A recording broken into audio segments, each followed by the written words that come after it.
Now, if you told me you owned all of the Bitcoin in the world and you offered it to me for $25, I wouldn't take it, because what would I do with it?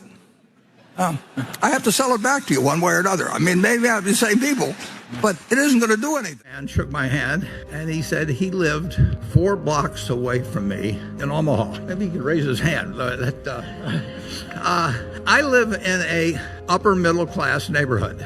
It's a little higher middle class because I live in it in terms of the average income. But, the kids all go to public school in the neighborhood. They don't automatically get cars when they're 16 or anything of the sort. Every person in that neighborhood is living better than John D. Rockefeller Sr. lived when I was born in 1930. Think of that. In medicine, in education, entertainment, in travel, you name it, they are in a better position in life, essentially, than he was in the year I was born. That's in one person's lifetime. And the game is just starting. So anytime you hear anybody say, that your children aren't going to live better than you do, or your children's children and so on, it's ridiculous. And the reason is exemplified by these people. Guaranteed me there would be a recession next year, I would be buying and selling the same securities I'm buying and selling today. Say 3 pieces of advice you would give to people who are looking to succeed in business. By far the best investment you can make is in yourself. For example, communication skills. I tell the students that come that they're going to graduate schools and business, and they're learning all these complicated formulas and all that.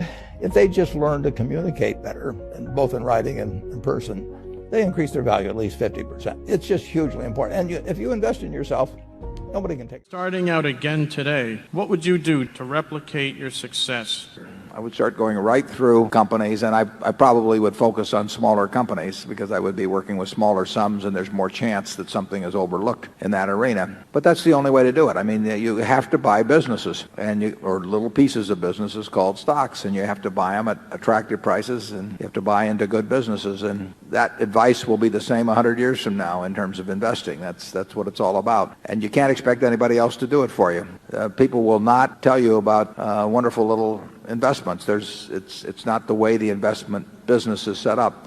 You've got to learn what you know and what you don't know, and within the arena of what you know, you have to pursue it very vigorously and act on it when you find it. And you can't look around for people to agree with you.